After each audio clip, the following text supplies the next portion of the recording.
నమస్తే.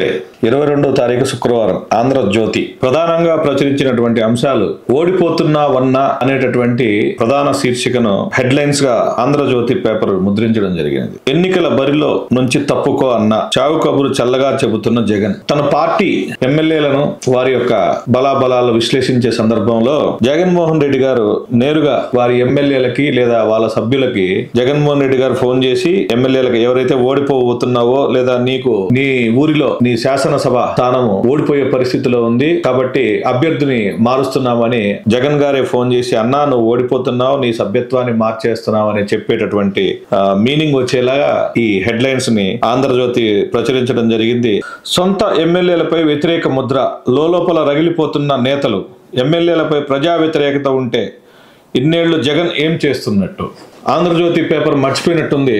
Almost 1 year 1.5 years back Jaganmohan Reddy గారు ప్రత్యక్షంగా ఎమ్మెల్యేలతో ముఖాముఖి అనేటటువంటి కార్యక్రమంలో ఎవరైతే ప్రజలలో సరైనటువంటి వారికి గుర్తింపు లేకుండా ప్రజలతో సరిగా తిరగకుండా ప్రజలకు దూరంగా ప్రజా వ్యతిరేక పనులు లేకపోతే ప్రజల్లోంచి అసమ్మతి తీసుకొచ్చుకుంటారో అక్కడ సభ్యులను మార్చవలసి వస్తుంది అనేది స్పష్టంగా 1.5-2 సంవత్సరాల క్రితమే చెప్పినటువంటి విషయం. దాన్ని ఈరోజు ప్రత్యేకంగా ఆంధ్రజ్యోతి ఎందుకు రాసిందంటే ఏదో విధమైనటువంటి వంకర మాటలు వంకర రాతలకు పదును పెట్టిందని చెప్పుకోవచ్చు. ఒక్కసారైనా పిలిచి అప్రమత్తం చేశారా? ఒక్కసారి ఏంటండి 4-5 సార్లు శాసనసభ్యులతో మీటింగ్ పెట్టి మరి రాబో కాలంలో మీరు ప్రజలతో నేరుగా ప్రజల సమస్యలు పరిష్కరిస్తూ ప్రజలతో ఉండకపోతే అభ్యర్థిత్వం మారే పరిస్థితి ఉందని ఎన్నో సందర్భాల్లో చెప్పడం జరిగింది. అది మర్చిపోయినట్టున్నారు ఆంధ్రజ్యోతి వారు. సీటు మార్చితే వ్యతిరేకత పోతుందా? వాస్తవంగా చెప్పాలంటే రాష్ట్రంలో ఎక్కడ కూడా ఏ ఎమ్మెల్యేకి రాష్ట్ర ప్రభుత్వపు పాలసీస్ కానీ రాష్ట్ర ప్రభుత్వం ప్రవేశపెట్టి అమలు చేస్తున్న సంక్షేమ పథకాలు పూర్తిగా ప్రభుత్వ పెద్దలు జగన్మోహన్ రెడ్డి గారు నేరుగా పర్యవేక్షిస్తున్నటువంటివి. ఏదైనా ఎమ్మెల్యేకి కానీ ఏదైనా శాసనసభ్యుడికి కానీ బ్యాడ్ నేమ్ వచ్చింది అంటే అది తన సొంత స్వయంకృతాపరాధం అని చెప్పుకోవచ్చు. వారు ప్రజల మధ్యలో ఎక్కువగా తిరగకపోవడము లేదా వాళ్ళు ప్రజల యొక్క సమస్యలు వినకపోవడం వల్లనే వచ్చేటి.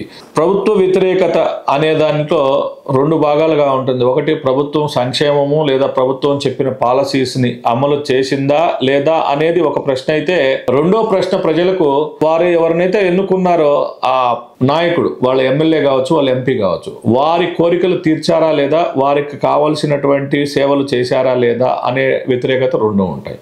ప్రాంతీయ సమస్యలకి రాష్ట్ర ప్రభుత్వ విధానాలకి ఎప్పుడు చాలా దూరంగానే ఉంటాయి. అంటే వారి నాయకుడి సమస్యకి పార్టీకి ఆ వ్యత్యాసాన్ని కూడా గమనించవచ్చు. కాకపోతే వీళ్ళు రాస్తూనే ఉంటారు ఎప్పుడు. ఆంధ్రజ్యోతి లేదా ఈనాడు ఈ 2 పత్రికలు ప్రభుత్వం మారిన ప్రతి రోజు అంటే ఆల్మోస్ట్ ఇప్పటికి 4.5 సంవత్సరం, ఇంకో కొద్ది రోజుల్లో 5 సంవత్సరాలు కూడా పూర్తి చేసుకోబోతుంది. ఒక్కటంటే ఒక్క రోజు కూడా వీరు ప్రభుత్వాన్ని సమర్థించినారు అంటే సమర్థించమని చెప్పడం కాదు కానీ ఒకటైనా సరైన పని చేయలేదా అనేటటువంటి బాధ వీరు ఎప్పుడో మారుతారో ఏమో అర్థం కాదు. ఒక్కసారైనా పిలిచి అప్రమత్తం చేశారు. సీటు మార్చితే వ్యతిరేకత పోతుందా? బటన్ నొక్కేప్పుడు గెలిపిస్తుందనే ధీమా ఏది? బటన్ నొక్కడం అంటేనే తన పథకాలను ప్రజలకు ప్రత్యక్షంగా చేరవేశాడని చెప్పేసి గడప గడప ప్రాతిపదికగానే టికెట్లను వెల్లడి. ఎస్ అంటే ఒకప్పుడు చెప్పాడు, గడప గడపకు తిరిగి మీరు మీ యొక్క శాసనసభ పరిధిలో ఉండేటువంటి ప్రతి ఒక్కరిని ప్రతి ఇంటిని టచ్ చేయాలి, ప్రతి ఇంటి సమస్య మీరు వినాలని గతంలోనూ చెప్పాడు.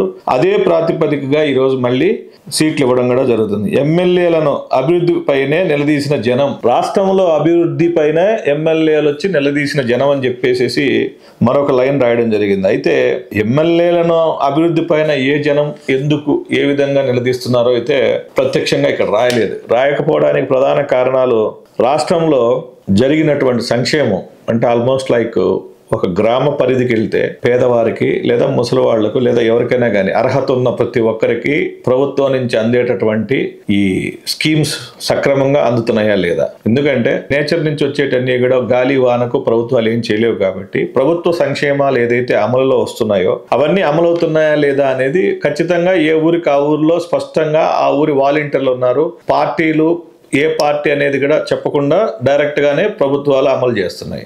ఇందులో చెప్పగలడానికి లేదా అమలు జరిగాయా లేదని తెలుసుకోవడానికి పెద్ద ఎక్సర్సైజ్ చేయాల్సిన అవసరం లేదు. ఎమ్మెల్యేలను జగన్ ఎందుకు తప్పిస్తున్నారు? వ్యతిరేకత ఎమ్మెల్యేల పైన, జగన్ ప్రభుత్వం పైన. జగన్ గారి ప్రభుత్వం పైన అయితే ఎమ్మెల్యేలు తప్పించాల్సినటువంటి నెసిటీ లేదు. ఎంతమంది ఎమ్మెల్యేలు తప్పించినా ప్రజలు అంగీకరించనేది మనం గమనించాల్సిన విషయం. ముఖ్యంగా జగన్ ప్రభుత్వం పైన ఎమ్మెల్యేలపై వ్యతిరేకత ఉంటే ఇన్నేళ్లు ఒక్కసారైనా పిలిచి ఎందుకు మాట్లాడలేదని మళ్ళీ రాశాడు ఆంధ్రజ్యోతిలో. అంతే, ఈ విధంగా రాయడం అనేది వాళ్ళకి పరిపాటి. ఎన్నికల ప్రక్రియకు శ్రీకారం. రాష్ట్రానికి కేంద్ర ఎన్నికల అధికారుల బృందం నేడు రేపు సిఇఓ, సిఇఎస్, కలెక్టర్లతో భేటీ. ఓటర్ల జాబితా, ఎన్నికల సన్నద్ధత చర్చలు, క్షేత్రస్థాయి పరిశీలనకు జిల్లాల పర్యటనలు, అధికారులు బదిలీలపై మార్గదర్శకాలు విడుదల. ఎన్నికల ప్రక్రియకు కావాల్సినటువంటి ముందస్తు వ్యవహారాలు, ముందస్తు ఏర్పాటు చేయవలసినటువంటి మొత్తం వ్యవహారాలు సిద్ధం చేసుకుంటారు. పార్లమెంటు భద్రత. సిఐఎస్ఎఫ్ కు భద్రతా వైఫల్యం నేపథ్యంలో కేంద్ర ప్రభుత్వ నిర్ణయం. పార్లమెంటు భద్రత సిఐఎస్ఎఫ్ కు ఇచ్చినట్టుగా ఈ వార్తలో తెలియజేయడం జరిగింది. విమానాశ్రయ తరహాలో కట్టుదిట్టమైనటువంటి భద్రత ఈ రోజే ప్రత్యేకంగా ఎందుకు తీసుకుంటారో నాకు అర్థం కాలేదు. పార్లమెంటు సభ్యులు రాజ్యసభ నుంచి కానీ పార్లమెంట్ నుంచి కానీ వచ్చి ఉంటారు. అలాంటి వారికి ఈ రోజు మళ్ళీ కొత్తగా అంటే ఆల్మోస్ట్ భద్రతా వైఫల్యాన్ని అంగీకరించినట్టుగానే మనం భావించాలి. ఎన్నికల కమిషనర్ల భర్తీకి బిల్లుల ఆమోదము. ఎన్నికలకు సన్నం సిద్ధం. 28 నాగ్పూర్లో ఇండియా ర్యాలీ. ప్రధాని నోరు విపర్యం. బీజేపీకి ప్రజాస్వామ్యం అంటే లెక్కలేదా? ఖర్గే. విపక్షాలపై సస్పెన్షన్. నిరసనగా విపక్షాల నిరసన మార్చ్. మరో వార్త, అన్ని అబద్ధాలే. విద్యారంగంపై అవాస్తవాల ప్రచారం. చేయని ఖర్చులు చేసినట్లుగా ప్రకటనలు. నాడు నేడు రెండో దశ వ్యయం 3,500 కోట్లుగా చెప్పినటువంటి వైసీపీ ప్రభుత్వం ఎలాంటి వ్యయాలు చేయలేదనేటటువంటి శీర్షిక ఆంధ్రజ్యోతి మెయిన్ ఎడిషన్ లో వేయడం జరిగింది. నాడు నేడు ద్వారా ఎలాంటి ప్రగతి రాలేదు, ఎలాంటి మార్పు చేయలేదనేటటువంటిది వీరి యొక్క శీర్షిక సారాంశం. ఎస్టీలకు వెన్నుపోటు. పదోన్నతులపై అన్యాయం. సచివాలయంలో దుమారం. ఆంధ్రజ్యోతిపై వెంకట్రామరెడ్డి అక్కసు. వాస్తవాలు వక్రీకరించి సమర్థించుకునే ప్రయత్నం. ఖండించిన ఎస్సీ ఎస్టీ ఉద్యోగుల సంఘం. ప్రమోషన్లలో అన్యాయం జరిగిందని ఆవేదన. దిష్టి బొమ్మలు తగలబెడతామని హెచ్చరించిన ఎస్సీ ఎస్టీ నాయకులు. పింఛన్లలో అడ్డగోలుగా దోపిడీ. జగన్ది సంక్షేమం కాదు మోసం. లెక్కల్లో అదనంగా 10 లక్షల పింఛన్లు. ప్రతి నెల 292 కోట్ల రూపాయలు నొక్కేస్తున్నారు. జనసేన నేత నాదెండ్ల భాస్కర్ రావు ఆరోపణ. అయితే వీరు ఏ రకమైనటువంటి ఇన్ఫర్మేషన్ ఫాలో అవుతున్నారో కానీ నాకు అర్థం కాదు. కానీ ఈ పింఛన్ల వ్యవహారం అంతా కూడా ఆన్లైన్ తంబేసేసి పింఛన్లు ఇవ్వడం జరుగుతుంది. అయితే ప్రత్యేకంగా ఆంధ్రప్రదేశ్లో ఏంటంటే గ్రామ స్థాయిలో పింఛన్లు ఇవ్వడం జరుగుతుంటది. ఎక్కువగా గ్రామ స్థాయి అంటే ఆ ఊరికి ఆల్మోస్ట్ ఒక 100, 200, 500 మంది గ్రామ ప్రజలు ఉంటే ఆ ఊరిలో నేరుగా అర్హత ఉన్న వాళ్ళందరికీ పెన్షన్లు ఇవ్వడం జరుగుతుంటుంది. ఎవరింటికి వాళ్ళ దగ్గరికి వెళ్తున్నారు, లేదా కొంతమంది గ్రామ సచివాలయంకి వచ్చి కూడా తీసుకోవడం జరుగుతుంది. అయితే వీటిలో 10 లక్షల పెన్షన్లు అదనంగా లెక్కేశారంటే అంటే వీరి యొక్క పాలసీస్ ప్రకారం వాళ్ళ అనర్హులా, లేకపోతే ప్రభుత్వ విధానాలు, ప్రభుత్వం ఇచ్చిన గైడ్ లైన్స్ కు వ్యతిరేకంగా ఏమన్నా ఎన్నుకున్నారో వీళ్ళే సమాధానం చెప్పాలి. ఏదో నోటుకు వచ్చింది చెప్పుకుంటూ పోతూ ఉంటారు, అది లేదు ఇది లేదని చెప్పేసి. తర్వాత ఆఫీసుల తరలింపుపై తదుపరి చర్యలొద్దు అంటే హైకోర్టు ఒక జడ్జిమెంట్ ఇచ్చింది అన్నట్టుగా, ఆంధ్రప్రదేశ్ హైకోర్టు ఒక జడ్జిమెంట్ ఇచ్చింది అన్నట్టుగా ఇక్కడ ఒక వార్త ప్రచురించడం జరిగింది. ఆఫీసుల తరలింపుపై తదుపరి చర్యలు వద్దు. అనుబంధ పిటిషన్ల విచారణ జరిపేదాకా ఆపండి. వాద్యాలను త్రిసభ్య బెంచ్ వద్దకు పంపుతాం. ఈ మేరకు ఆదేశాలు ఇస్తున్న న్యాయమూర్తి. ఆ ఆదేశాలు స్వల్పకాలమే అమల్లో. మరింత స్పష్టతతో ఆదేశాలు వెల్లడించండి అనేటటువంటి ఒక వార్త ఉంది. అది కూడా హైకోర్టు ఎవరిచ్చారు ఏమిచ్చారు అని చెప్పలేదు. జస్ట్ హైకోర్టు అనేటటువంటిది ఒక మెన్షన్ చేస్తూ ఇచ్చిన మెయిన్ హెడ్లైన్స్. చంద్రబాబు నాయుడు గారు గురువారం బెజవాడ గుణదల చర్చిలో చంద్రబాబు దంపతుల ఆశీర్వాదము. నిద్ర లేస్తే జగన్మోహన్ రెడ్డిని యేసు ప్రభు అని, లేదా బైబిల్ పట్టుకొని తిరుగుతాడని, లేదా వాళ్ళ అమ్మగారు బైబిల్ పట్టుకొని తిరుగుతారని చెప్పి వీరి నోటుతో వందలాది సార్లు చెప్పినటువంటి చంద్రబాబు నాయుడు ఈరోజు మరి యేసు ప్రభు కళ్ళేకొచ్చి చెప్పాడా, లేకపోతే వారికి ఏమైనా రాత్రి నా దగ్గరకు వస్తే నువ్వు సీఎం అయిపోతావు అని చెప్పి ఏమైనటువంటి హామీ ఏమైనా ఇచ్చాడేమో. కానీ గుణదల చర్చిలో చంద్రబాబు దంపతుల ఆశీర్వచనం. ఎవరు శాశ్వతం కాదు, సమాజమే శాశ్వతం అనేటటువంటి ప్రబోధం చేసినటువంటి మోడర్న్ యేసు ప్రభు చంద్రబాబు నాయుడు. చంద్రబాబు ఆఫీస్లో సెమీ క్రిస్మస్ వేడుకలు నిర్వహించినట్టుగా వీరు ఇక్కడ వేసుకున్నారు. అయితే వీరు చేస్తే అది ప్రజాస్వామ్యము లేదా ప్రజాహితము.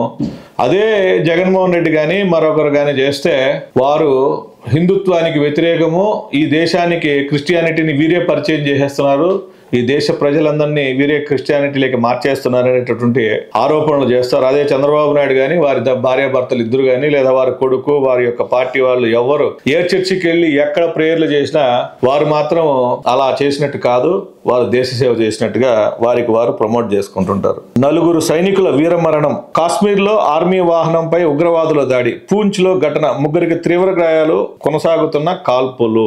సో ఓవరాల్ గా చెప్పాలంటే ప్రధానంగా ఆంధ్రజ్యోతి మెయిన్ పేజ్ కాన్సన్ట్రేషన్ అంతా కూడా జగన్మోహన్ రెడ్డి గారు పార్టీ, వారు పార్టీలో వారు తీసుకుంటున్నటువంటి నిర్ణయాలు, వారి అభ్యర్థుల మార్పు చేర్పుల సమస్య, అది దేశ సమస్యగా ప్రధానంగా ప్రచురించడం జరిగింది. వారి పార్టీ నిర్ణయాలు వారు తీసుకుంటారు, వీరి పార్టీ నిర్ణయాలు వీరు తీసుకుంటారు, కానీ అది ఆంధ్రజ్యోతికి అయితే ఆంధ్రప్రదేశ్ సమస్యగా మార్చి చూపించారు. సో ఈ రకంగా మన జర్నలిజం వ్యవస్థ ముందుకు పోతా ఉండదు. Thank you.